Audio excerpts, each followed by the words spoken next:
しもし。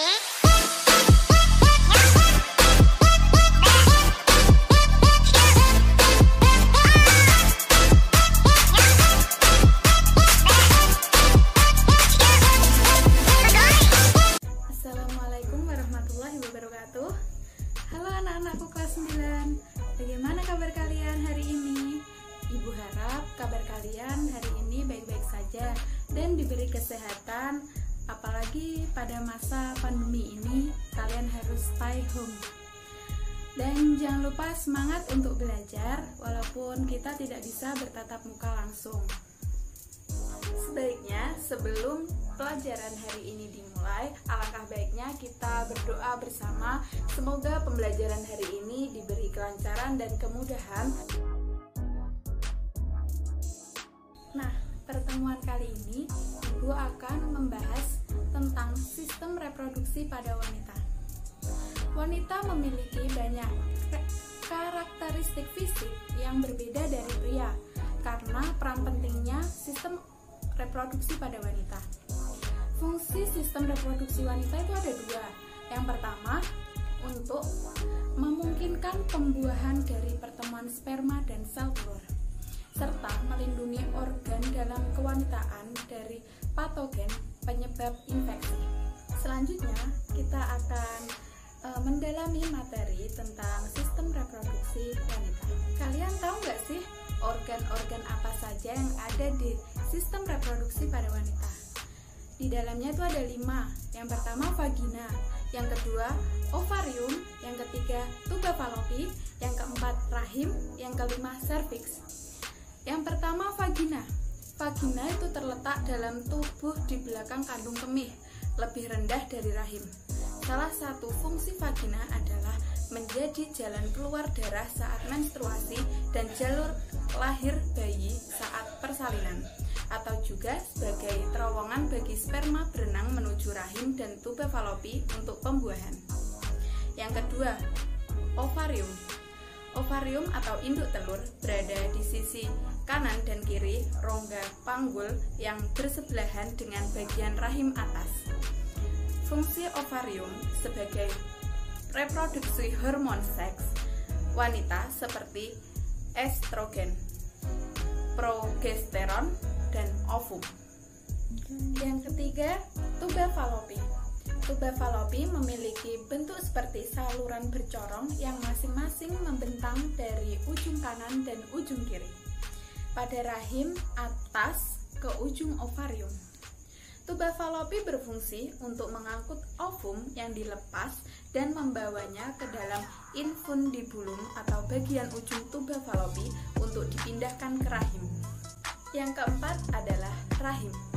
Rahim adalah organ berongga berbentuk menyerupai buah pir yang merupakan tempat bagi janin untuk berkembang semasa kehamilan.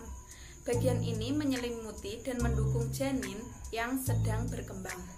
Yang kelima, serviks.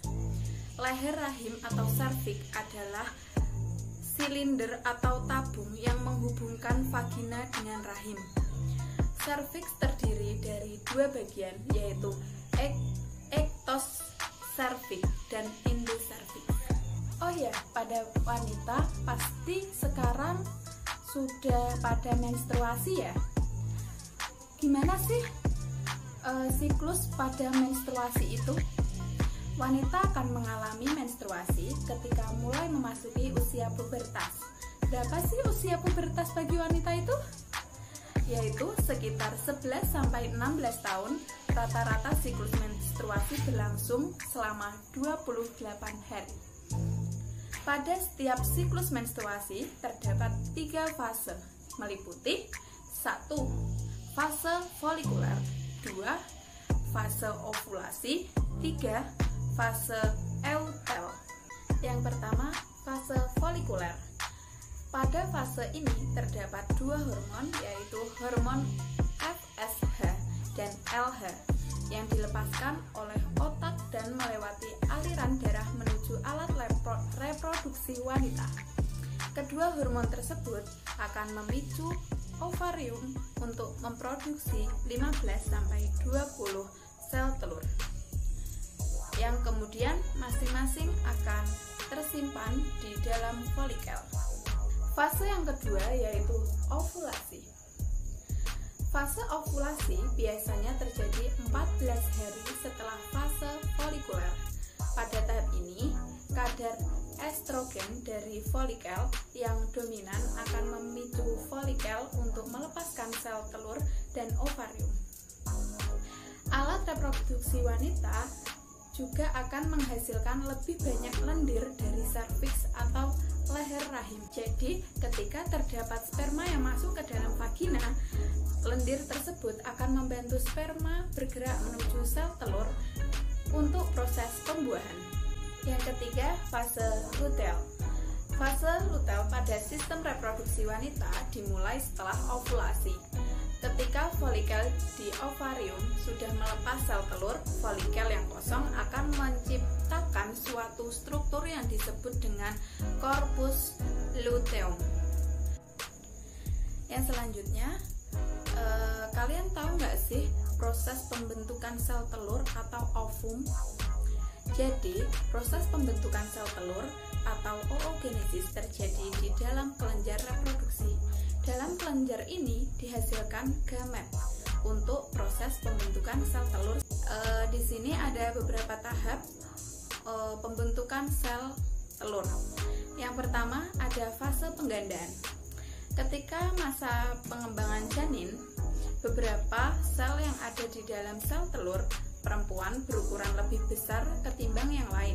Sel-sel ini kemudian membelah diri menghasilkan jutaan oogonia atau sel induk telur.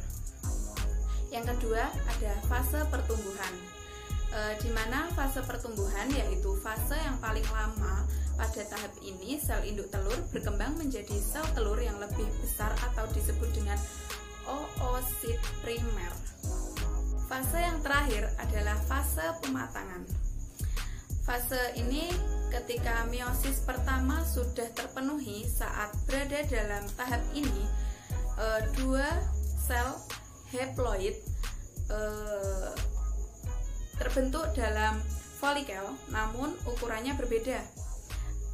Satu sel anak akan membentuk badan kutub, sementara sel anak lainnya masuk dalam tahap meiosis 2. Kemudian badan kutub akan membentuk dua badan ketika oosit sekunder berada di tahap metafase meiosis kedua.